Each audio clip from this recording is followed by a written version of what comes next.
এখন বাজছে ঘড়িতে 9টা 9, মানে এখন রাত্রি 9টা 9 বাজছে, চারিদিকটা অন্ধকার। তো আমি কিচেনে চলে এসেছি, দেখা যাক কী রান্নাবান্না করি। তো অলরেডি আমি ভাত বসিয়ে দিয়েছি অ্যান্ড এখানে কিছু আলু রেখেছি, কারণ আজকে হবে ভাজা ডিমে পটল আলু দিয়ে। আর এখানে চাল কুমড়ো আছে, দেখতেই পাচ্ছেন আপনারা, এখানে চাল কুমড়ো আছে। তো চাল কুমড়ো দিয়ে আর পটল দিয়ে আলু দিয়ে ডিমটাকে ভেজে ঝোল বানাবো। ভিডিওটা দেখতে থাকুন, খুবই সুন্দর অসাধারণ একটা রেসিপি। এটা আমি ডিনারে খাবো, আপনারা চাইলে খেতে পারেন, এটা লাঞ্চেও খাওয়া যাবে। একটা পটল পেকে গেছে, এটা আমি দেবো না। তো এখন আমি এই সবজিগুলোকে সুন্দরভাবে কেটে নেবো। এখানে অলরেডি আমার পটল অ্যান্ড চাল কুমড়োটা কাটা হয়ে গেছে, দেখতেই পাচ্ছেন কি সুন্দরভাবে এটা পিস করেছি।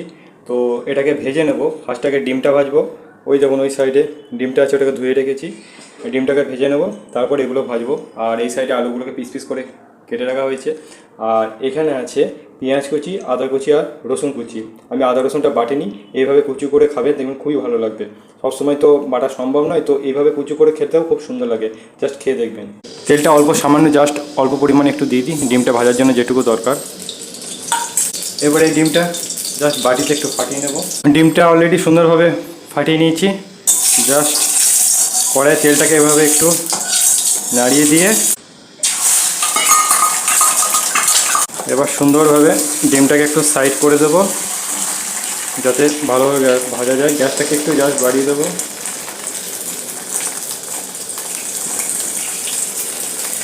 নিজে একটা রান্না করার মজাটাই আলাদা। ডিমগুলো আমার ভাজা হয়ে গেছে, দেখতে পাচ্ছেন 2 পিস করা হয়ে গেছে। ঠিক আছে, এবার ডিমটাকে জাস্ট তুলে নেব। তো এই আলু রাখার জায়গাটাতে ডিমটাকে তুলে নেব।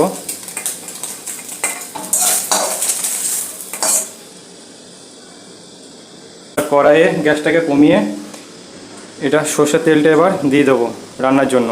একদম বেশি করে দিয়ে দিলাম, জাস্ট এইটুকু তেল দিলে এনাফ, আর দরকার নেই।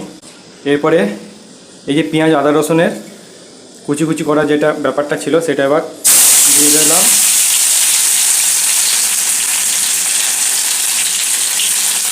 রান্নাটা খুবই সিম্পলভাবে রান্না করব। দেখুন এটা অলরেডি ব্রাউন ব্রাউন কালার চলে এসছে।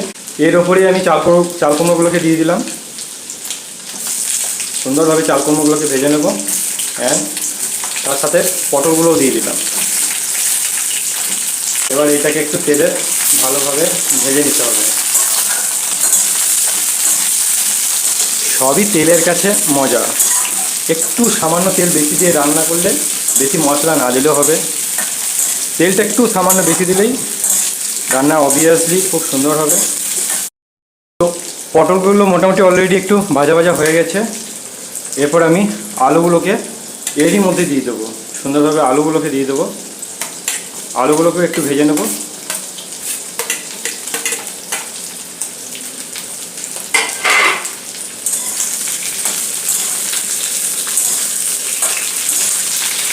আচ্ছা, এরপরে আমি এখানে হলুদ দিয়ে দেবো, সামান্য পরিমাণ হলুদ।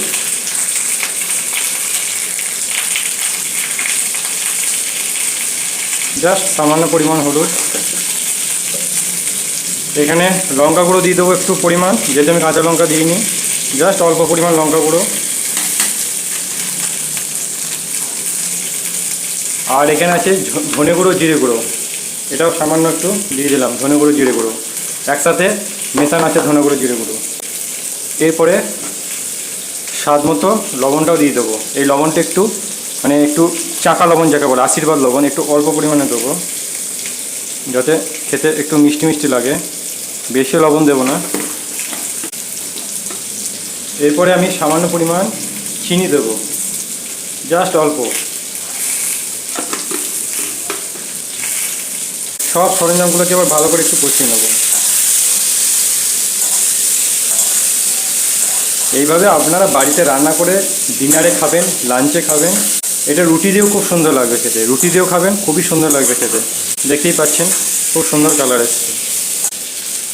এটা সামান্য জল দিলাম। জল দিয়ে এটাকে ভালোভাবে আরেকটু কষিয়ে নিতে হবে সুন্দরভাবে। এরকমভাবে রান্না করে খেতে টেস্টই আলাদা। দেখুন খুব সুন্দরভাবে এটা কষানো হয়ে গেছে। এরপরে জল ঢেলে দেবো।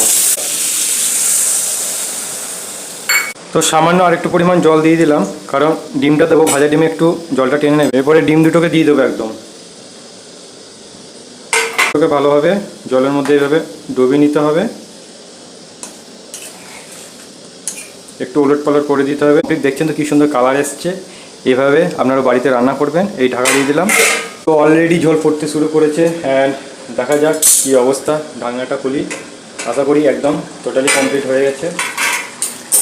এই দেখুন সুন্দরভাবে ঝোল একদম কমপ্লিট হয়ে গেছে। আলুগুলোও সিদ্ধ হয়ে গেছে, দেখতে পাচ্ছেন একদম। পটলগুলোও সিদ্ধ হয়ে গেছে। তো ঝোলটা এবার আমি নামিয়ে দেবো, একদম কমপ্লিটলি রেডি। তো দেখতেই পেলেন কীভাবে সুন্দরভাবে একটা পটল, আলু অ্যান্ড চাল কুমড়ো দিয়ে ভাজা ডিমের ঝোল বানালাম। এভাবে বাড়িতে খাবেন।